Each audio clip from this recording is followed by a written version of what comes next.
Welcome back to Court TV Live. We're continuing to follow those breaking new developments in Providence, Rhode Island, and in Brookline, Massachusetts. These are two tragedies that have happened over the weekend into the beginning of this week involving members of the academic community. And authorities are now investigating a possible link between the Brown University mass shooting and the murder of an MIT professor. That MIT professor, Nuno Loureiro, was fatally shot in his home on Monday. And just 2 days before that is when a gunman opened fire at Brown University on Saturday, killing 2 students and wounding 9 others. Now, the murder of that MIT professor happened in Brookline, Massachusetts. This is about 50 miles away from Saturday's school shooting. Nearly a week later, the shooter remains on the run in both of those situations. And now, if there is this link, they may be looking for the same person.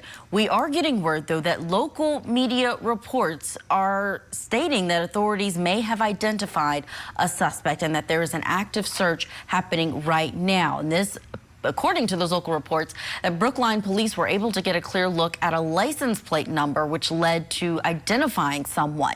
Now, keep in mind, on Wednesday, authorities released enhanced images of someone that they wanted to talk to, a person of interest, and someone they said was in close proximity of that person of interest. We also understand that even though that 4 p.m. news conference that was scheduled had been canceled, now there is one that is looking like it is going to be underway. So about 15 minutes late, and it may be because they have more information. So while we are waiting for that press conference to start, and we will take you there live as soon as someone comes to those mics, let's bring in our guests. Joining us, we have trial attorney and law professor Joe Richardson, and with us specifically to go over what is happening there in that area, a retired lieutenant and commanding officer Mike Gold is with us. Mike, I want to start with you on this one. This press conference being canceled, and then now it might be underway. What do you think could be happening behind the scenes, and also react to this potential link between these two incidents? Yes, thank you for having me. Yeah, so this is obviously fast moving. I predicted yesterday that there'd be an arrest made within 72 hours.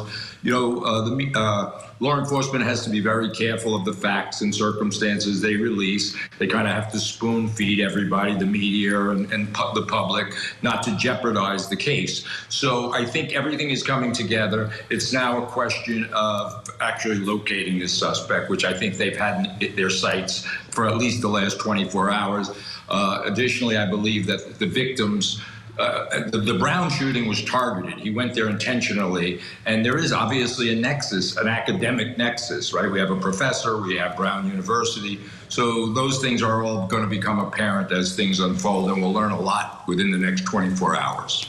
Yeah, Joe Richardson, these details are pretty shocking, and we don't know what the link is at this point. We only understand that authorities are researching it and looking into it, but we do understand that Nuno Loureiro, he was an actual professor of physics and nuclear science and engineering.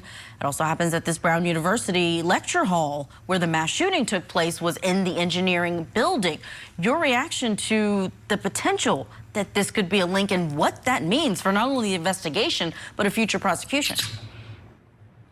Well, I would say, I mean, agreeing with Mr. Gold, I mean, particularly given the area of expertise here, they know more than they're telling us, right? And we were in a situation where they lost today, basically on the wrong person of interest. So I'm sure that they want to make sure that they dot all their I's and cross all their T's.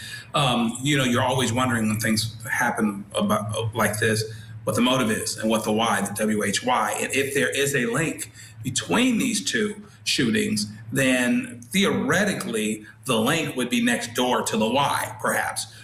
Next door to the reason, so that it'd be understood better. So my sense is they have a sense for what they want to do and where they want to go, but they are spoon feeding us, like was said before, because they want to make sure that by the time they give us what they give us, it's something that we can count on and bank on, because there's already been a little bit of a misfire. And even though this is not totally unusual that a person of interest or someone that they're looking for isn't captured for several days, it certainly doesn't always happen, and it's a little unsettling when someone's still out there. So I'm sure that they want to make sure that they get it right, and then based on that, the case comes together better, particularly because you have a motive. It seems to be targeted as opposed to random. And theoretically, it starts to go down the road and gets put together. And this is the time when they're putting those pieces together. So by the time they make that arrest, they'll be in a good position to be able to explain it and for the prosecutors to ultimately be able to prosecute it.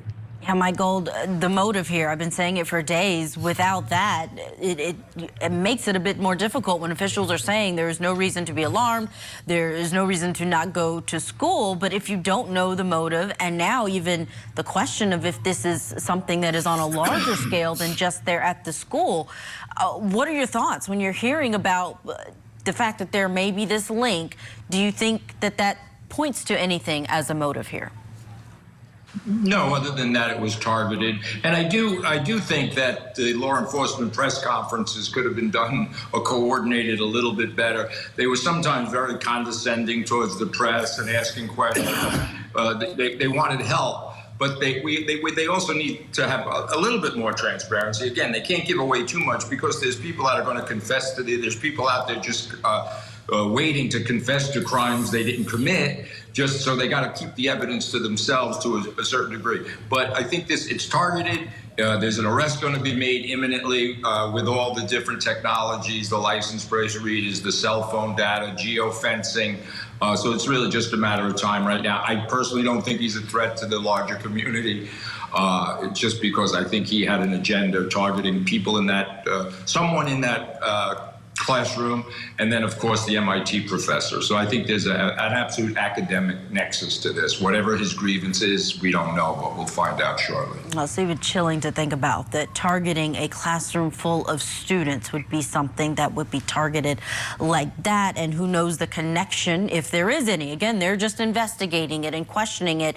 It's 50 miles apart in terms of the home of this professor and the school. Now, in the news conferences up until this point there in Providence, Rhode Island, we have not heard any mention of what happened to the MIT professor in terms of it being part of their investigation. They've even been asked specifically about whether or not they've alerted other states to help them with this search. And they said we have to identify our suspect before we can tell other states to get involved and what we are looking for. Let's listen back. We are still standing by for the actual news conference for today to get started. It's 30 minutes from when they had scheduled it. But here's a listen back to the police chief responding to some questions about the new images of their person of interest.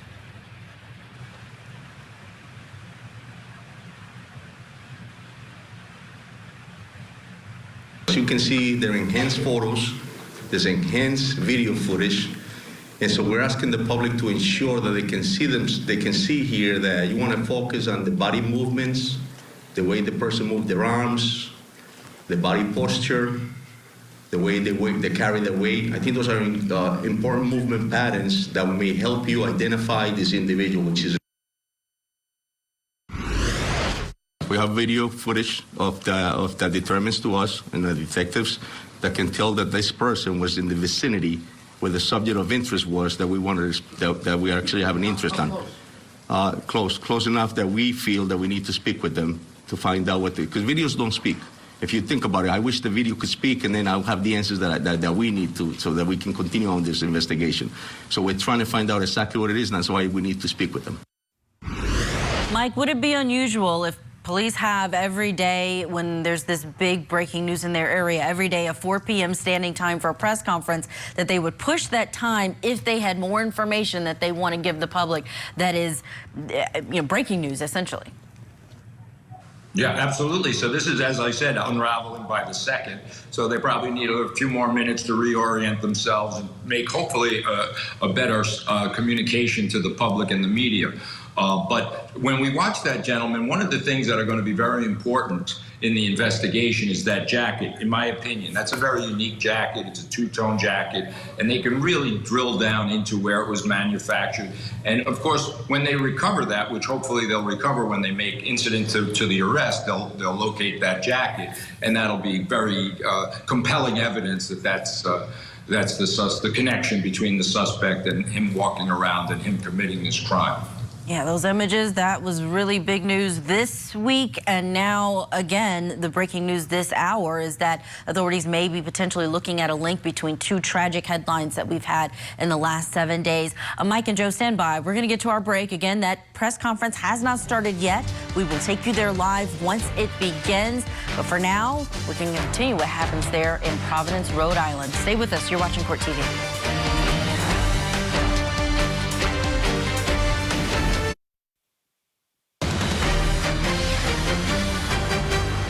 Welcome back to Court TV Live. We continue to follow that breaking news out of the Providence, Rhode Island area, along with the Brookline, Massachusetts area, where two tragic headlines of the last 7 days. Authorities may be looking at a connection between the two. We're, of course, talking about the Brown University shooting that happened on Saturday, leaving 2 students dead and 9 wounded.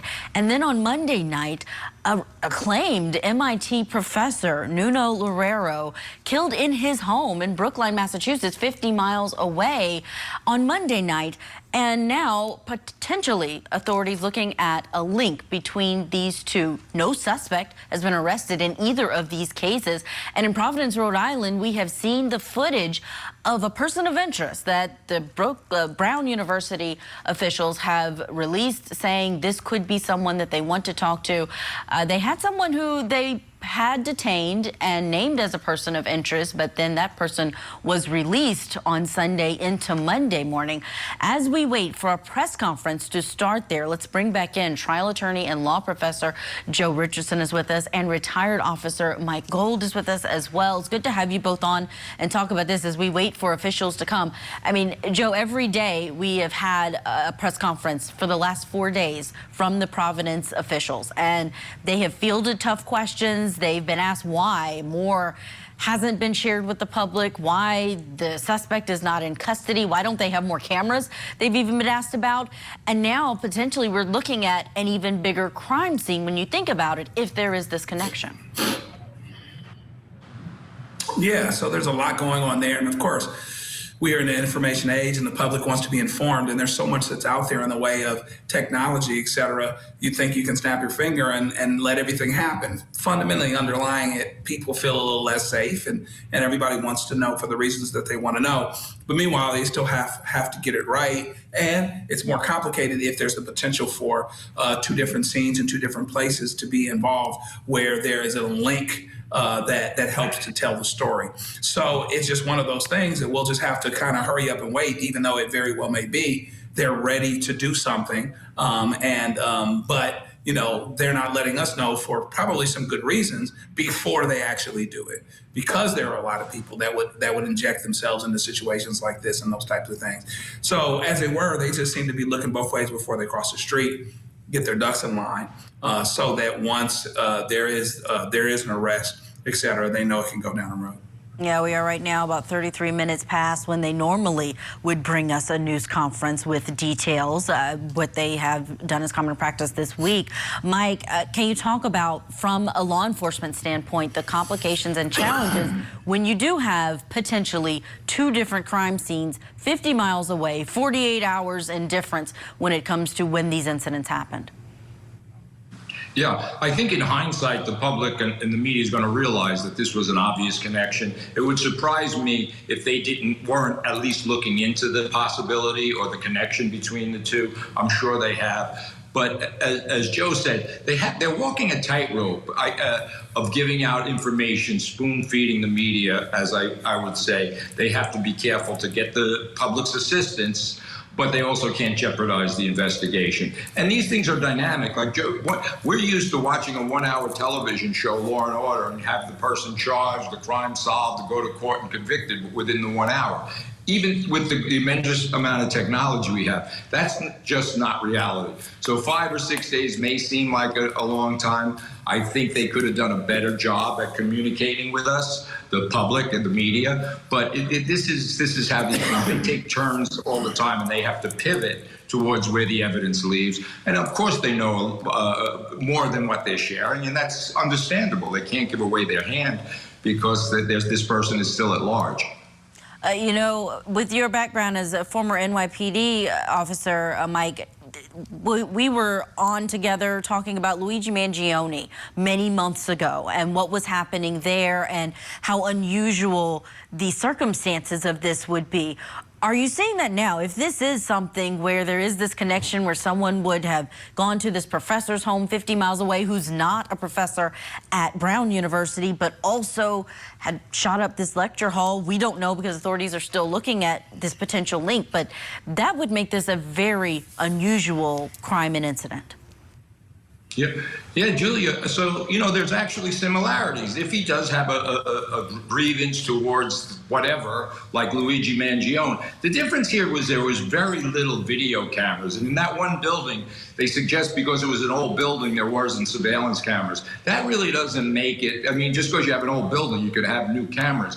And if you think of Luigi Mangione, he left the digital breadcrumbs from the crime scene all the way up to Central Park, through Central Park, and eventually to the bus terminal where he left New York City. So if you're in Manhattan, when you get into New York City, you are under surveillance every step you take, including inside buildings, elevators. So this is a little unusual that we only have this very little brief where it looks like he's casing this particular, he's outside the perimeter of this lecture hall. So I would have thought there'd be, I think that's going to be a shortcoming that I'm sure the president of the university is preparing for the civil actions that are going to follow in this case, which are going to be enormous. So again, there's a lot of moving parts. 5 days is not a long time to put this whole puzzle together. But I think we're going to get closure this week or within the next few days. Well, yeah, we expect that there's going to be something new coming out of this news conference that has been delayed now for about 37 minutes. And you see it up on your screen. We're still watching to see what happens there. We've seen some movement, but no one coming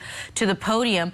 Joe Richardson, let's talk like we always do about what would happen with the prosecution in a case like this going forward. What are the aggravators here if, in fact, there is this connection and one or more persons is responsible for something that spans 2 jurisdictions? Well, yeah, going state to state, right? I'm assuming this person may not have the background. Sometimes a background or being in a situation like this before can be an aggravator. Multiple people could be an aggravator. The manner, I don't know if there's necessarily lying in wait, but there are 8 or 9 people that are shot, several people passed, et cetera. So there are a lot of things based on, kind of what was done, how many people it was done to, the environment that it was done in, that might suggest some aggravators that would upgrade the potential for punishment. So, of course, they're looking at that. And then, of course, let's say this is a person that they connected the dots with. Now you do have multiple things going on, 2 different locations, et cetera. And so there may be some things to tie in that create aggravators, and they actually end up amplifying each other from a potential punishment standpoint because all of them happen and they happen within a certain period of time, those types of things. I want to go now to some sound from some people who are there on the ground there at Brown University. We, of course, sent our teams there to Providence. Our own crime and justice correspondent, Matt Johnson, has been there talking to people, getting their reaction to waiting out this manhunt for a suspect who's at large. Let's take a listen. Your reaction? I mean, we're on day 5, still no suspect, and there's all that video of him. Yeah, that's disappointing. I used to work on Thayer Street many years ago. We grew up on the east side, and it's very disturbing. And I'm kind of at a loss for words when it comes to why more hasn't been done, perhaps. I feel like this is sort of a loss of innocence in a lot of ways, in that people just don't know how to react. They don't know if they're safe. And took a chance today coming out because I wanted to bear witness and to see things for myself. And left some flowers over by the Van Wickham gates, and hoping that just being here will be part of the healing process. Yeah, we'll point to numbers and say that we fixed the problem. Joe and Mike, we are getting some new details into our newsroom. This being reported by the New York Times. They are citing an official who's not named, saying that person rented a vehicle, the suspect essentially rented a vehicle that matched the make and model of a vehicle connected to what they saw in the video near the MIT professor's home. So that's, again, according to the New York Times. They're citing an official who spoke to the New York Times, did not give their name, but that there may have been a rented vehicle that matched between these two scenes. Mike Gold, can you react to that information? Yeah, sure. So again, technology, these license plate readers, you can't go 100 yards generally in public, especially in a car, without some type of being made aware of where you're going. You go through a toll booth, you go to an ATM, wherever you go, you're on camera somewhere. It's just a question of getting the cameras. The other thing that I think is going to happen, Julie, at this press conference, now that it's a multiple state investigation, it'll no longer be the purview of Providence Police and the FBI. I'm guessing will be the lead agency taking over because of the interstate, the two states. So I think that's going to be a positive thing, because they kind of had to take a backseat to Providence Police because they were assisting, they weren't leading the investigation. So I think they're going to come out stronger. I think you're going to see a more well choreographed press conference with a lot of details and not a lot of too much guesswork, and so yeah, this is not uncommon, by the way. It is for Providence, Rhode Island, but in New York City there are mass shootings every month, gang-related mass shootings. So it's nothing that's new. But here, it's in an area where Providence gets about 5 homicides a year. Yeah, and at this Ivy League school where students were wrapping up the year. I mean, that just adds to this tragedy, just complicating it even more. Mike, great information and analysis about the FBI potentially taking more of a front seat at these news conferences, because we have seen the Providence officials really leading the way.